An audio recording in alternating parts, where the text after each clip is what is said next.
How to manage block list on Facebook. Let's begin with the video. Initially launch the Facebook app on your phone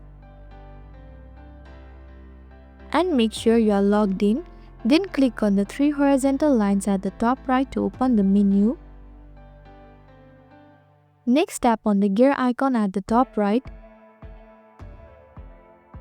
Now scroll down to Audience and Visibility section and select Blocking. Here you will see a list of people you have already blocked. To unblock someone, simply hit the unblock next to their name and confirm your action. However, to block a new person, click on the Add to Block list. Then search for their profile in the search bar and hit block.